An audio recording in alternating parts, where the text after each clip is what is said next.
जय श्री कृष्ण। आता चातुर्मास चालू आहे आणि एकतरी ग्रंथ ऐकावा म्हणून हा भक्तिविजय ग्रंथ आपण चालू केलेला आहे। अध्याय 16वा। ह्या भक्तिविजय ग्रंथात भगवंताने काय सांगितलेलं आहे महाकवीनी ह्या आपण आता ऐकूया। श्री गणेशाय नमः, श्री कृष्णाय नमः। आजीचा सुदेन मंगळं जो तीर्थ सकळ पर्व काळ भक्त कथा वाचिता प्रेमळ घडती सकळ अनायशे ना तरी 360 व्रते विधियुक्त केली समजते की अश्वमेघ यज्ञ घडले शते निष्काम बुद्धी निज निष्ठे ना तरी उग्र तपे बहु केली की सकळ दैवते आराधिली की दुष्काळी अन्नदाने घडिली क्षुधार्थयाशी अनायसे की विधियुक्त घडला चातुर्मास की तृषा क्रांती पाजिले जीवन की माता पित्याची सेवा पूर्ण केली सकळ निज प्रीती इतुकी पुण्ये भक्त कथेशी श्रोतया लाधती अनयाशी मग प्रसन्न होणे ऋषिकेशीन अक्षय पदाशी ठेविले। आता हे कविराज काय म्हणतात आपण ऐका। काय काय फळ भेटतं ही कथा ऐकल्याने आपण ऐकूया। काय काय फळ भेटतं? 360 व्रत केल्याचं पुण्य लागतं, 100 अश्वमेध यज्ञ केल्याचं पुण्य लागतं, अजूक अन्नदान केल्याचं पुण्य लागतं, तप केल्याचं पुण्य लागतं आणि मात्या पित्याची सेवा केल्याचं पुण्य लागतं। पुंडलिकानं फक्त मात्या पित्याची सेवा करूनच त्या जगजेठीलं पंढरपूर मध्ये आणलं। मग सांगा ही कथा ऐकल्यानं किती पुण्य लागतं आपण तर आता ऐकले। म्हणून ही कथा ऐकणं खूप गरजेचं आहे। जन्मात येऊन एकदा तरी कथा ऐकावी, कीर्तन ऐकावं, तीर्थयात्रेला जावं, कारण हा जन्म हा नरदेह परत परत येत नाही। म्हणून हा कुर्मदास हात नाही पाय नाही तरी पण हा कुर्मदास मात्र पंढरपूरकडे रवाना होत आहे। आपण नक्की ऐका। एक कुर्मदास नामे ब्राह्मण परम भाविक होता जाण तयाशी नव्हते करचरण प्रतिष्ठानी राहतसे। कुर्मदास नावाचा एक ब्राह्मण आणि तो एवढा भाविक भक्त होता पण त्याला हात पाय नव्हते आणि तो कुठे राहत होता? प्रतिष्ठानी म्हणजे पैठण मध्ये राहत होता। तो सूर्यरत्नाथीचा अरुण करावया हरिभजन ब्राह्मण वंशी अवतार पूर्ण त्याने घेतला यासाठी। तो सूर्यवंशीचा अरुण होता आणि त्याला फक्त भगवंताची भक्ती करण्यासाठी त्याने अवतार या पृथ्वीवर घेतलेला आहे। परी उपजता नाही करचरण दिवसेंदिवस झाला थोर तो गावात ऐकुनी कीर्तन गजरन गेला सत्वर तया ठाया। तो दिवसेंदिवस तो कुर्मदास लहानाचा मोठा होत होता पण त्याला हरिभक्तीची खूप ओढ होती। गावात जर कुठे कीर्तन चालला असल तर त्यांनी सांगावं, आई ग ए आई मला ह्या कीर्तनामध्ये मला घेऊन चल असं म्हणावं। आणि ती लहान होता तोपर्यंत आई मात्र त्याला कीर्तनात घेऊन जायची।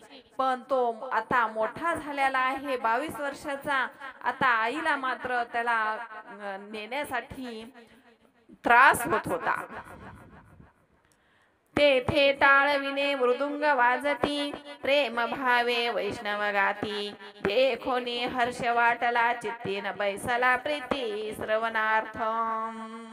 तिथं टाळ मृदंग वाजत आहेत। आई अगं बघ ना ग, किती छान आवाज येतो, टाळ मृदंग वाजतात आणि काय ते भक्त प्रेमाने वैष्णव नाचतात गातात. आई मला तिथे सोड ना ग, मी तुला नंतर त्रास देणार नाही ग आई, मला फक्त एकदाच त्या भानुदासाच्या कीर्तनात मात्र मला सोड, असं ते कुर्मदास आईकडे हट्ट करत आहेत.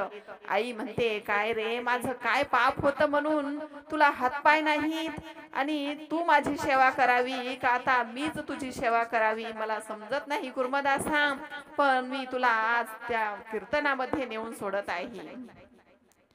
पंढरी महात्म्य अति सुंदर सुरसम सप्रेम वर्णिता हरिदासम श्रवण करिता कुर्मदासन अति उल्हासे निजमनी. त्या तिथे गेलेले आहेत कीर्तनात, तर तिथे कीर्तनात काय चाललेलं आहे, पंढरीचं महात्मा वर्णन करणं चालू आहे. आणि ते बघून मात्र कुर्मदासाला सगळी ओढ मात्र पंढरीची लागलेली आहे. आणि कुर्मदासाला असं वाटत आहे का काय करावं, मी पण पंढरीला जावं. मग जोडून या दोन्ही करम तयाशी बोले मधुरोत्तर, म्हणे श्री पंढरीस गेलो जरन तरी रुक्मिणीवर पाहिन. कुर्मदास हात जोडून त्या संतांना म्हणतात, हे पंढरी महात्म्य ऐकून माझे कान तर तृप्त झालेत, पण माझे डोळे मात्र तृप्त झाले नाही. मला असं वाटतं का त्या पंढरीला यावं आणि पंढरीनाथाला डोळे भरून बघावं. मग आता ते संत काय म्हणतात ऐका. ऐशे ऐकून या वचन हसो लागले सकळ जन, म्हणती तू जन सती कर चरणन कैसे जाशील कळेना. मग ते संतजन हसायला लागलेत. अरे तुला हात नाही पाय नाही आणि म्हणतो का मला पंढरपूरला जायचंय, कसं शक्य आहे.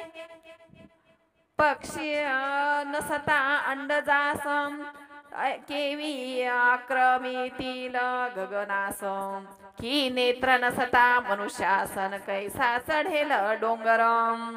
अरे कुर्मदासा, अंडज म्हणजे अंडा असतो पक्षाचा, आणि ते अंडच त्याला पंख नसतात आणि तो म्हणतो का मी गगन भरारी घेईल. पण कशी गगन भरारी घेता येईल रे त्या अंड्याजला. आणि आंधळा मनुष्य असतो आणि त्याला वाटतं का मी डोंगर चढेल, कसं डोंगर चढता येईल, तो पडणार नाही का. तसं कुर्मदासा, अरे तुला हात नाही पाय नाही आणि कसं शक्य आहे कुर्मदासा, तू नाही येऊ शकत पंढरीला. ना तरी बधीर असता श्रवण कैसे करावे हरिकीर्तन, की कंठ बैसला तरी गायन कैशा रीती करावे. हे कुर्मदासा, अरे बहिरा आहे आणि त्याला इच्छा आहे का पोथी पुराण ऐकायची, पण त्याला खरंच ऐकायला येईल का. आणि कंठच नाही त्याला, म्हणजे त्याचा गळा बसलेला आहे आणि तो म्हणतो मी मधुर गायन करतो, असं होईल का रे कुर्मदासा. त्याच्यामुळे तुला हात नाही पाय नाही आणि तू कसं येणार वारीला. आपले घरी नसता धन सुखी होती सुखी न होती याचक जन, की विद्याभ्यास नसता पूर्ण न कैसा सन्मान होईल. मन नसता आपले अधीन तरी कैसे घडेल योग साधन, की सद्गुरु कृपा नसता पूर्ण न तरी आत्मज्ञान नव्हे की.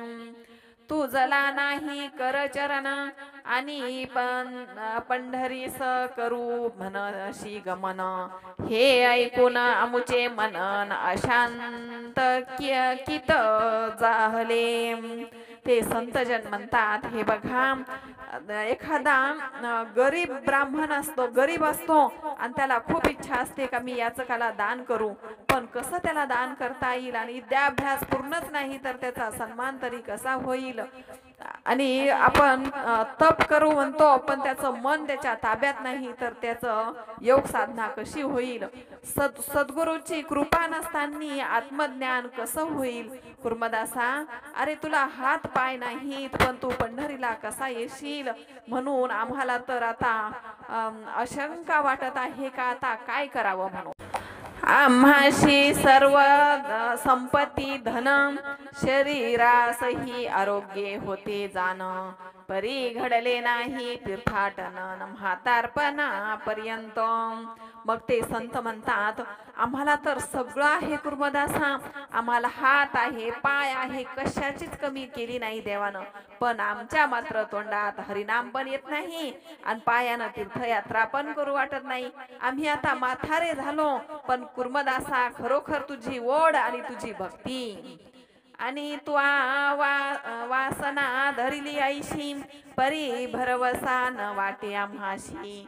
जो कर चरण नाहीत तुझशी न कैसा जाशी कळेना.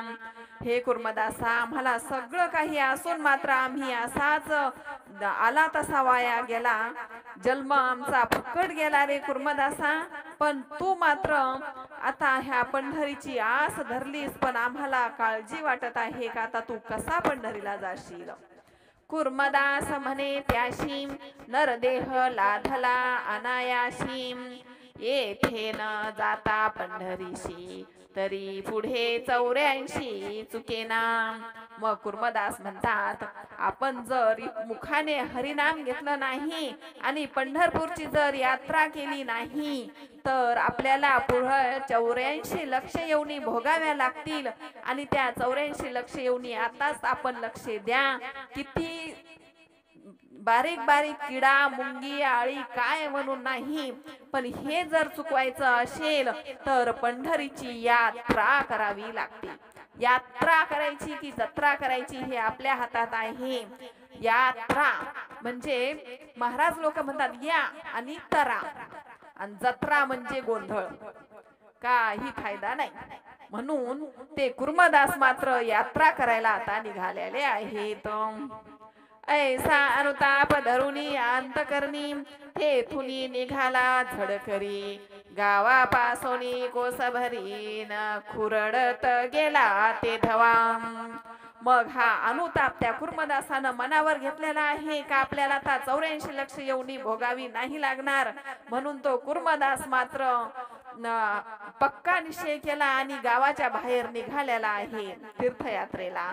फरकत फरकत फरकत तो आता गावाच्या बाहेर कुर्मदास गेलेले आहेत. मारुतीच्या देवळात जाऊनी उतरला गावात क्षुधा तृषा लागली बहुतन चिंताक्रांत झाला.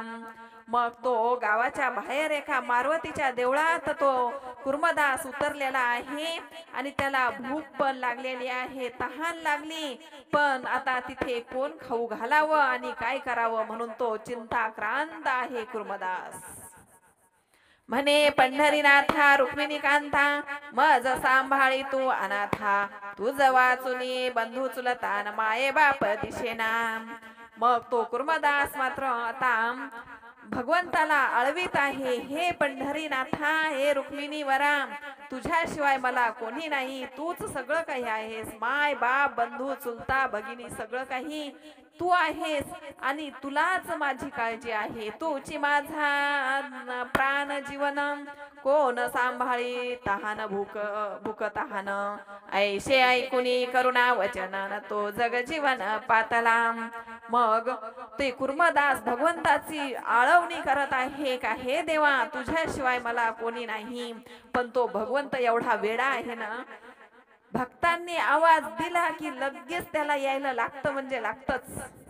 आणि काय झालंय आता तो बघा.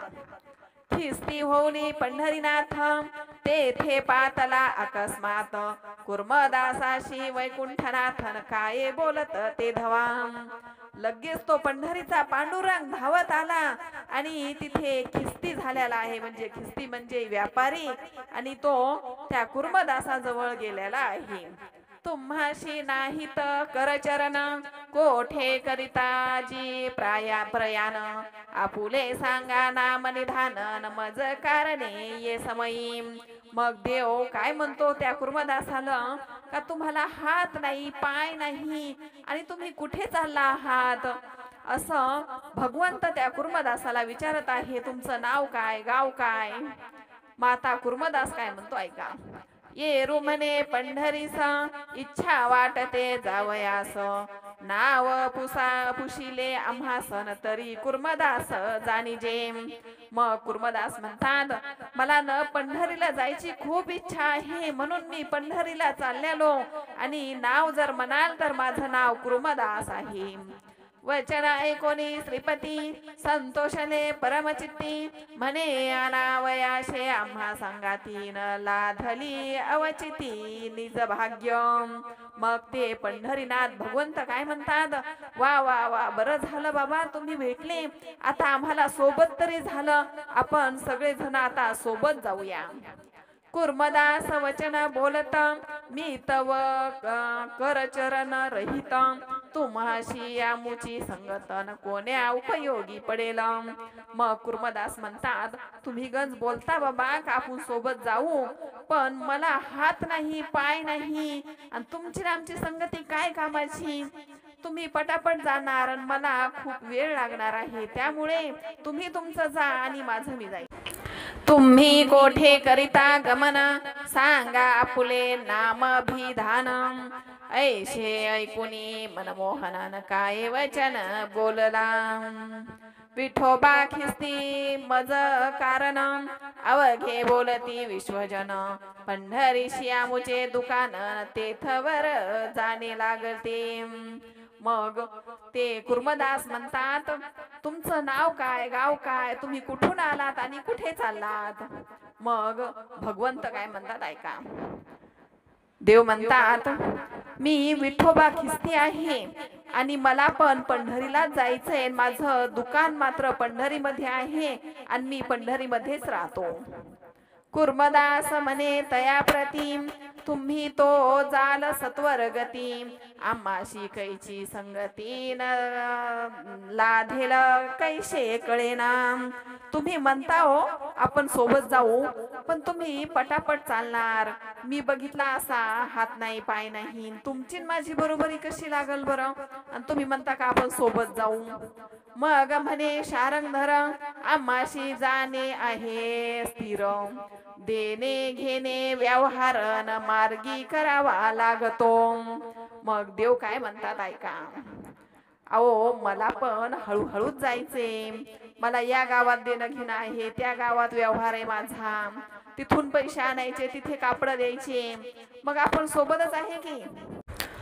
कोस अथवा अर्धा कोस वस्तीस राहतो सावकास, आता तुमचे संगतीस न अंतर नेतीच सर्वथा. मग देव म्हणतात मी पण कोसभर नाही तर अर्धाच कोस चालतो आणि मी पण म्हणजे हळूहळू चालणार आहे, त्याच्यामुळे आता तुमची संगती लाभली ना, मग आपण बोलत बोलत जाऊ शकतो.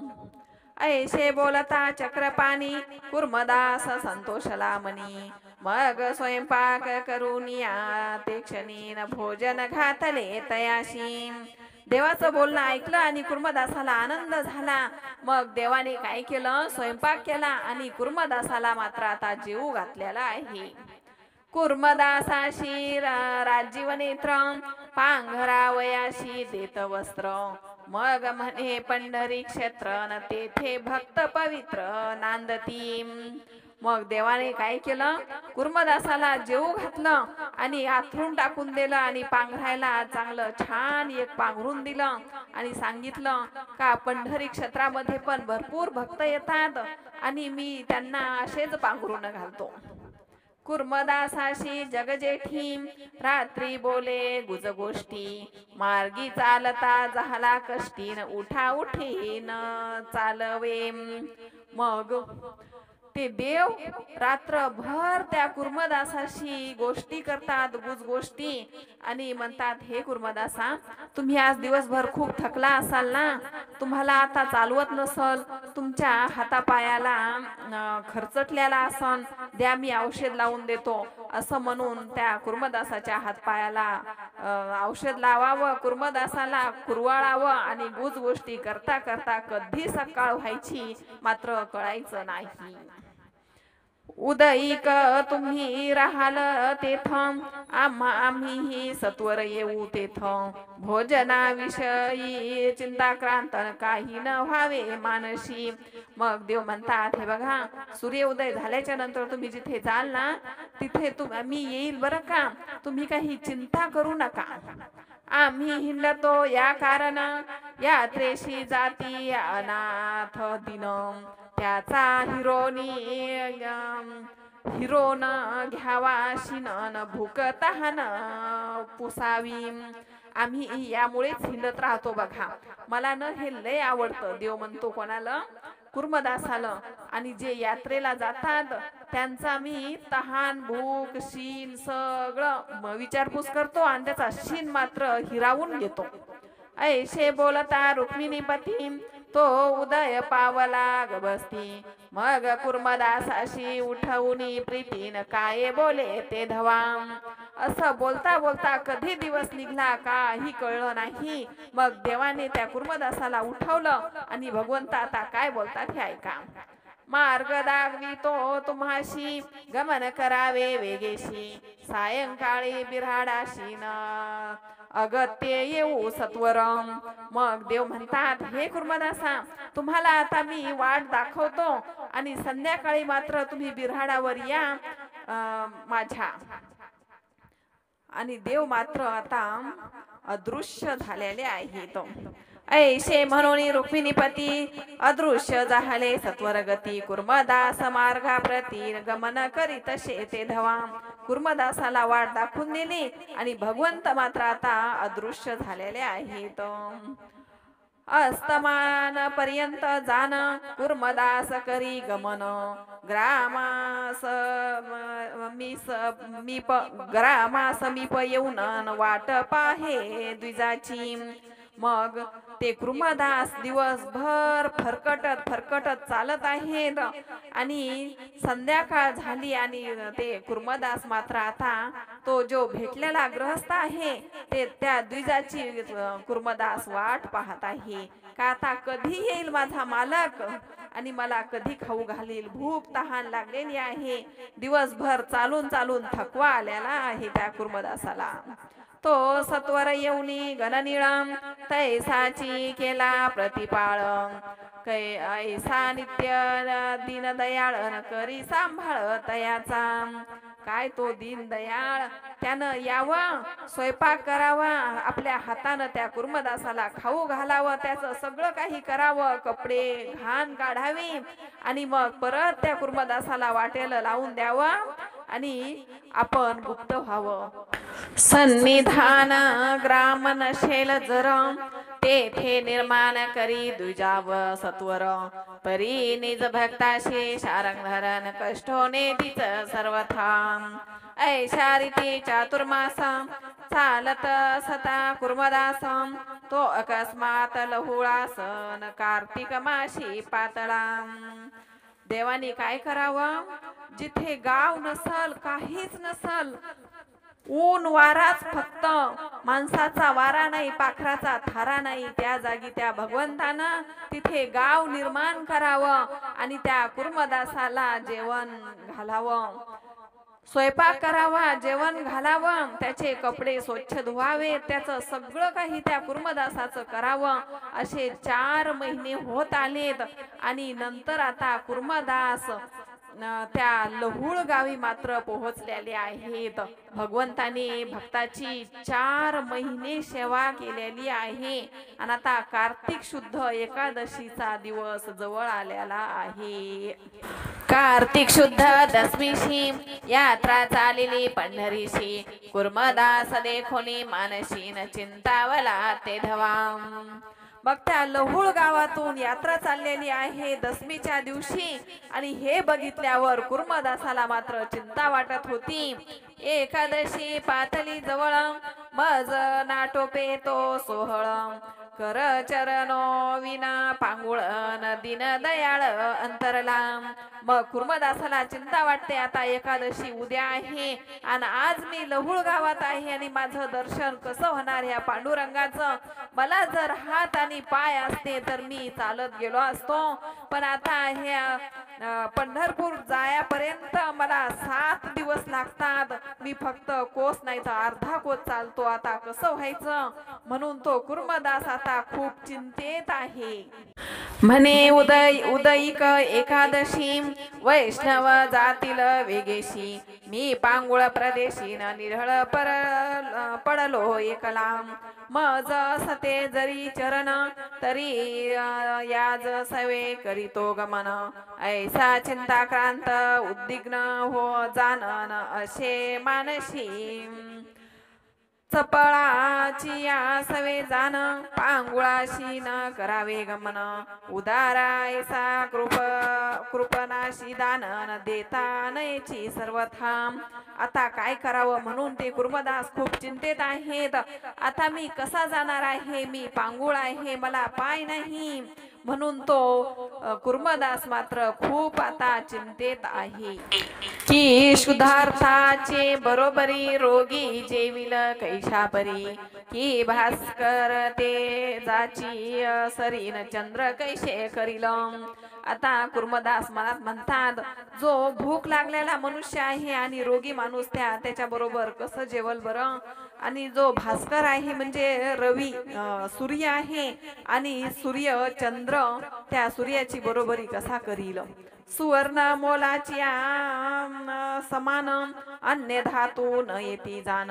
की पक्वान स्वादाचा समान कदान कैसे नये की.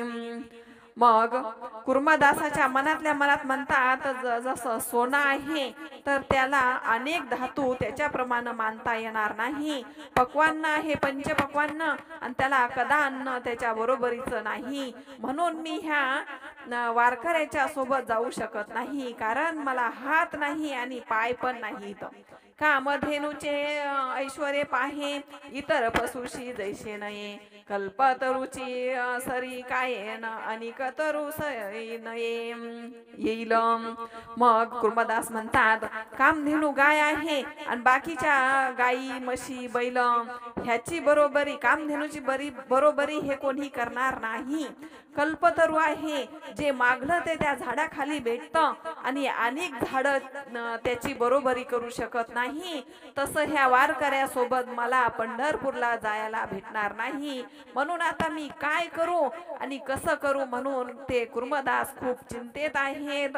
आणि एकादशी मात्र उद्यावर आलेली आहे आणि कुर्मदास तळमळ चालू केलेली आहे कुर्मदासानं. पण आता हे बघा, अध्याय आपला आपण इथे समाप्त करूया. दुसरा भाग आपण पुढच्या याच्यात बोलूया, कारण हा व्हिडिओ मोठा होईल. म्हणून आपण आता इथेच थांबूया. गोपाल कृष्ण महाराज की जय.